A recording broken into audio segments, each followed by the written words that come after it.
Hello everyone, welcome to another video. It's Francesco here.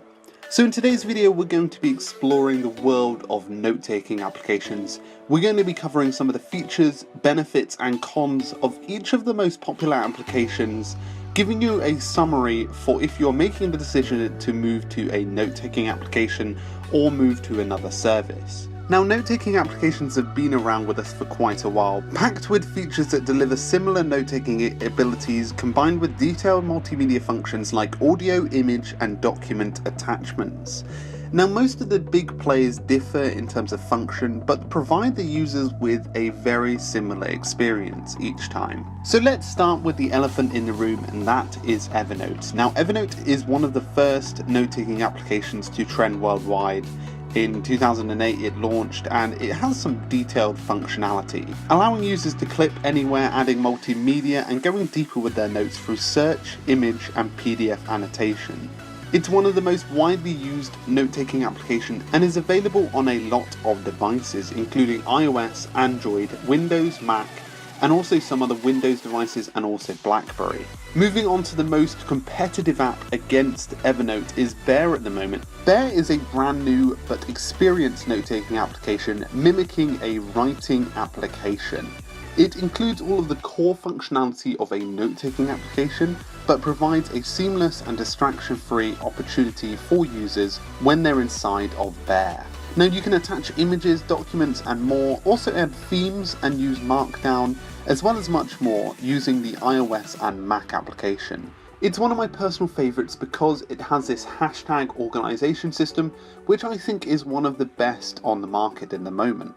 Next up is OneNote, and for those who don't know, OneNote is owned by Microsoft. Now, OneNote aims to be the service for capturing notes online and offline, and its benefits is really being attached to the Microsoft framework, making it natively easier on Microsoft tools to communicate with other services, things like Outlook and things like PowerPoint, etc. And it's one of the most favourable services for work and education audiences. Now, their devices are available on iOS, Android and also Mac and Windows, and they also have a really strong web tool as well as a couple of other features when you're using Microsoft products.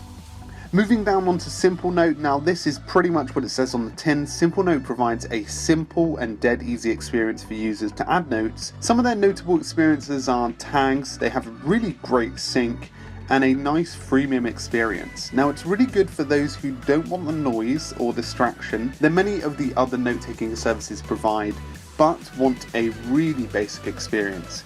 Now it's available on iOS, Android, Mac and Windows and also on web, so it's readily available and a pretty easy experience to get started with. Next up is Google Keep. Now I call Keep the post-it note application.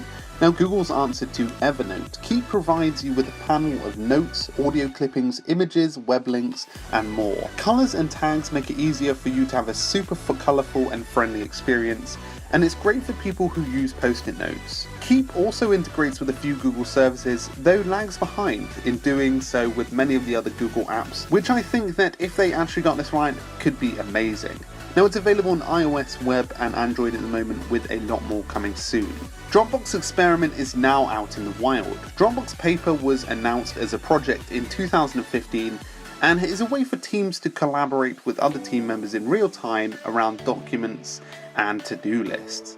Now it provides a great note-taking option but also a strong document collaboration tool. The great thing about Paper is that it has all of the great functions that embed inside of Evernote and Google Drive, but it also allows you to connect with your other Dropbox notes, which is perfect if your team already use Dropbox. Now currently it's available on iOS, web and Android, and I'm sure they're going to be expanding soon to Mac natively and Windows natively. Box Notes is a brand new service and it's introduced by a traditional storage service called Box, and they've released this one in the last year and a lot of people have been enjoying the experience. Now it provides a very similar experience to Dropbox Paper in its design, but aims to be a strong experience for meeting notes and security inside of Teams.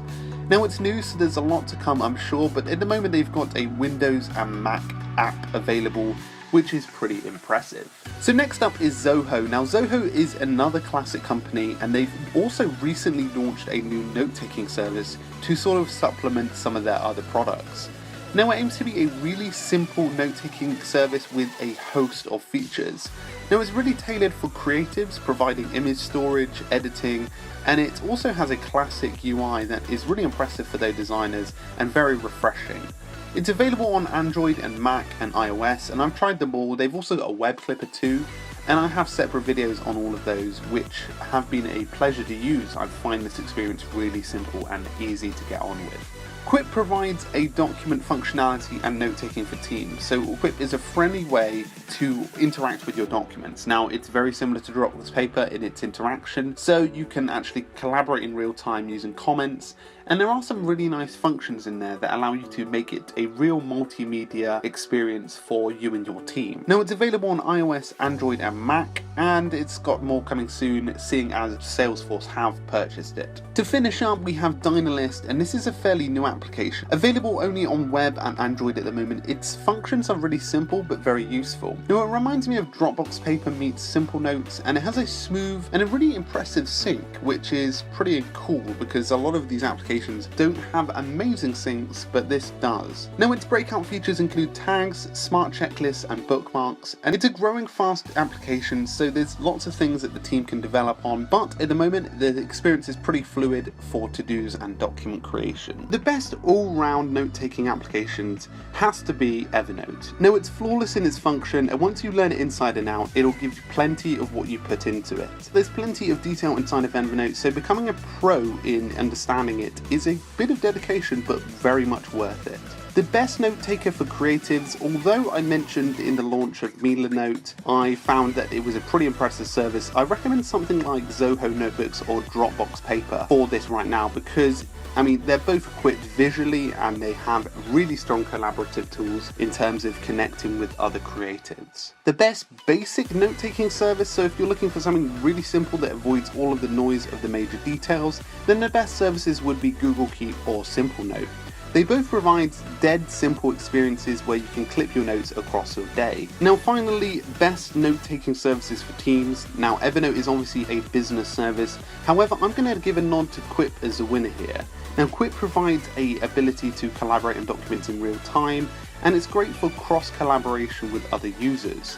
Now I also want to give a nod to Dropbox Paper here because it's also a very strong tool for teams. Now that's it for today, so let me know in the comments what you think the best note-taking services is. I'd love to hear what you think, and also it will be valuable for those watching to see other services and recommendations, so drop your recommendations in the comments below. Please take the time to subscribe to the channel. I put out regular videos, 3 a week, and I'm sure you'll love following along. Thank you very much everyone for watching. I'm looking forward to sharing more stuff. Make sure to have a great week, keep productive, and I'll see you guys very, very soon. Cheers.